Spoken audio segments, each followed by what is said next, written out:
Assalamualaikum warahmatullahi wabarakatuh. Sugeng Dalu, selamat malam semuanya. Gimana kabar kalian? Semoga kalian baik-baik saja dan selalu dalam lindungan Yang Maha Kuasa. Vicky Tanaka kali ini akan membawakan kisah mistis dari seorang ustadz yang menjadi target tumbal. 2019 di sebuah kota di Jawa, saya Usman, seorang guru dan pengajar di TPA dekat komplek perumahan saya. Sebuah kegiatan yang menjadi gelutan saya karena memang keilmuan saya yang mendalami ilmu agama. Namun sebagai guru atau pengajar bukanlah ijazah saya. Hanya saja memang dari sewaktu kuliah saya mengambil Fakultas Ekonomi Syariah dan Agama Islam. Lalu pekerjaan utama saya adalah seorang yang bekerja di lembaga kemaslahatan umat. Kenapa saya abu-abu? Karena ini hanya sebuah kisah yang tidak bisa dipastikan kredibilitasnya, karena tidak ada alat yang dapat mengukurnya. Kisah ini bisa dialami oleh siapa saja dan bisa bercerita kepada siapa saja. Kisah ini terjadi ketika itu saya akan pulang bekerja. Namun saya tidak langsung pulang ke rumah, karena waktu itu jam sudah mepet. Biasanya saya pulang jam 2 sore. Namun karena diadakan rapat tiba-tiba, hal itu membuat jam saya mundur 1 jam. Jadi jam 3 saya baru bisa pulang. Sedangkan anak-anak jam 4 sehabis asar sudah berada di TPA untuk kegiatan. Saya pun yang tidak sempat pulang untuk membersihkan diri lagi. Setelah sholat asar saya langsung menuju TPA. Memang TPA tersebut dekat rumah saya. Hanya berbeda 3 gang saja. Ketika itu saya menggunakan sepeda motor. Saat di tengah jalan, motor saya mengalami oleng dan terasa berat untuk berjalan. Saya pun menepikan motor ke bahu jalan. Ada apa ya, pungkas saya sembari menurunkan standar. Saat saya mundur beberapa langkah ke belakang, ya ampun, ban saya ternyata terkoyak. Ternyata ada sebuah besi yang menusuk ban saya sehingga saat besi itu melaju, ia tertahan oleh rangka motor, sehingga memaksa ban terus berputar. Sedangkan besi tersebut hanya konstan dan diam. Akhirnya hal itulah yang membuat ban tersebut menjadi koyak beberapa sentimeter. Walah, kata saya, bisa telat ini. Sambil membenarkan kacamata minus saya. Saya pun melihat kanan dan kiri saat itu semua kendaraan melaju dengan cepat. Karena memang itu adalah 2 jalur. Saya pun memandang jalan sejauh mata memandang, tidak ada bengkel di area situ. Alhasil saya pun harus mendorongnya. Sudah 40 menit saya mendorong motor, saya pun menurunkan standar motor saya lagi dan bersender di sebuah pohon pinggir jalan untuk sejenak beristirahat dan mengambil nafas serta membasahkan dahaga saya. Ketika akan membuka resleting tas untuk mengambil air minum, mata saya melihat sesuatu di bawah kaki saya yang membuat saya mengurungkan membuka resleting. Saat saya membungkukkan bahu saya pun mengambilnya dengan tangan saya. Ternyata itu adalah sebuah uang pecahan 50.000 5 lembar yang tersebar di sekitar situ. Saya pun memungutnya.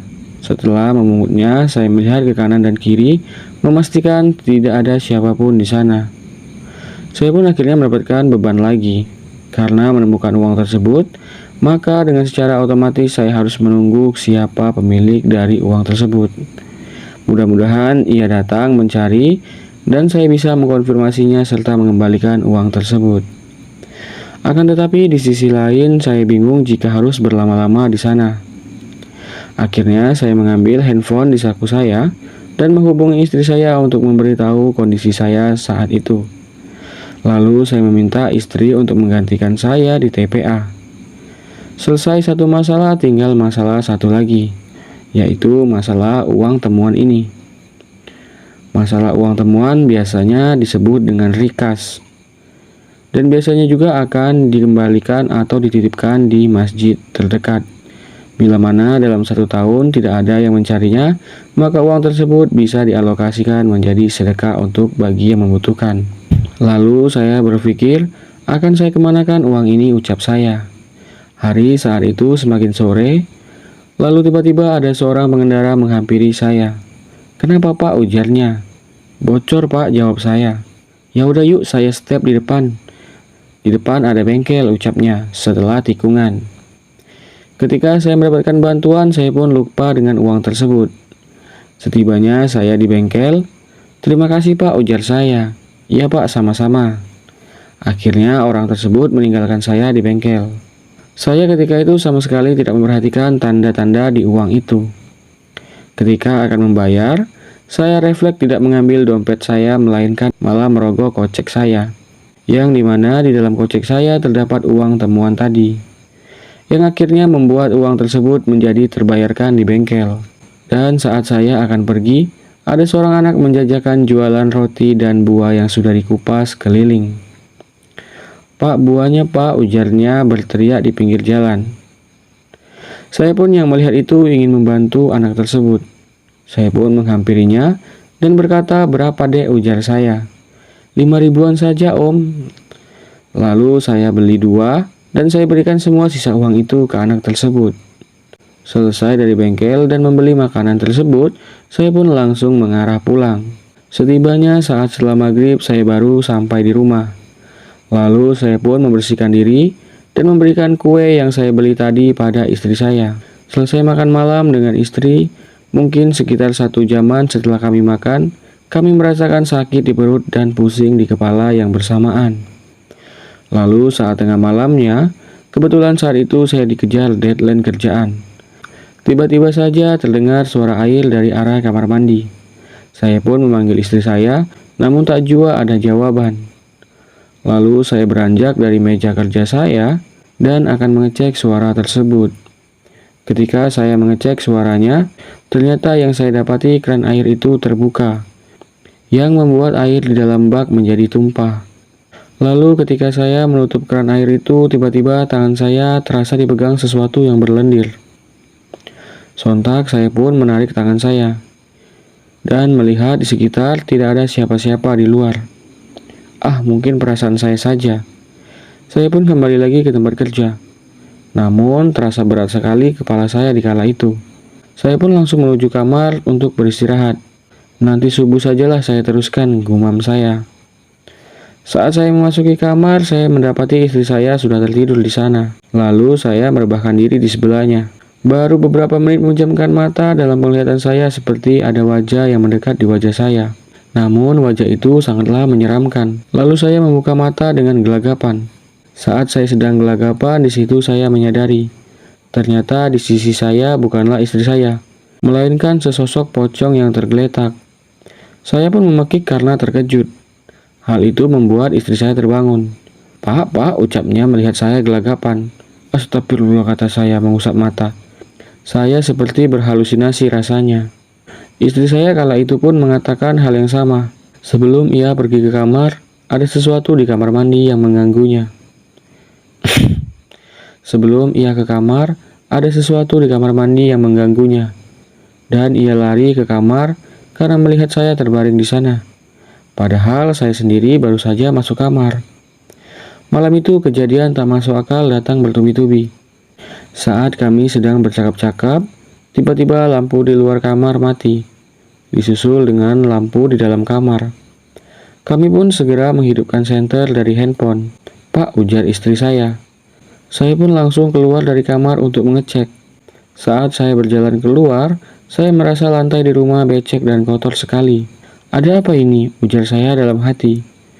Lalu saya melihat sekelebat sesuatu bersembunyi di balik kursi sofa. Saya pun menghidupkan saklar, namun tidak ada siapa-siapa di sana. Yang tersisa hanyalah lantai yang kotor.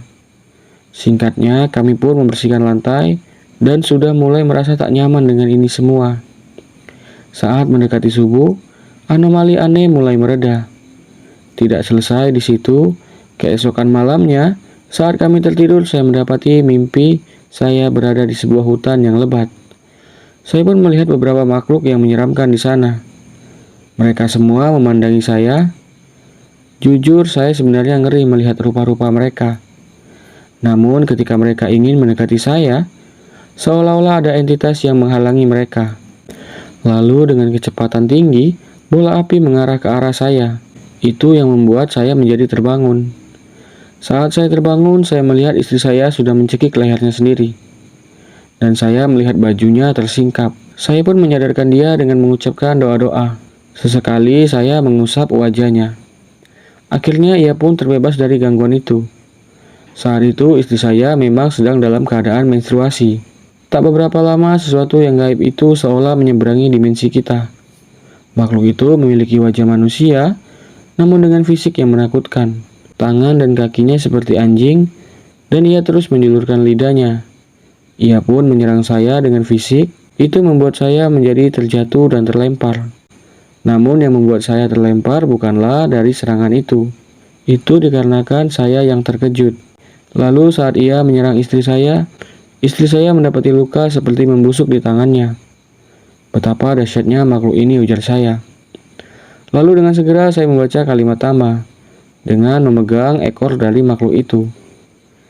Ternyata itu membuat tangan saya menjadi memerah seakan terbakar. Dan makhluk itu beberapa kali menggunakan taringnya menusuk tangan saya. Namun anehnya, ada semacam benteng yang tidak terlihat menghalanginya.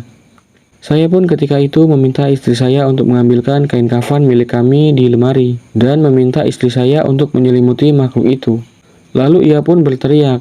Suaranya perlahan-lahan menjadi seperti manusia normal. Setelah berhasil kami bungkus dengan kain kafan, ia pun mengeriut seperti melempem. Saya pun mengikatnya dengan hordeng yang berada di sebelah saya. Ternyata itu membuatnya menjadi manusia biasa. Namun dengan posisi yang tidak menggunakan benang sehelai pun. Astagfirullah, ucap saya. Kamu ngipri. Ampun pak, ampun, ucapnya. Saya pun memotong beberapa helai rambutnya. Sebagai simbol saya memutuskan ikatan ia dengan iblis yang menjadi sesembahannya. Ketika rambut itu terputus, rambut itu menguap ke udara seperti hangus begitu saja. Saya sebenarnya tidak mengenali pria itu. Namun ia mengatakan ia mengenali saya. Namun karena saya yang memakai uang itu, mau tidak mau ia harus mendatangi saya. Lalu saya yang merasa kasihan meminta istri saya memberikan pakaian dan berbicara dengan dia. Namun istri saya ketika itu masih merasa kesakitan karena luka di tubuhnya akibat diserang oleh makhluk jadi-jadian tadi.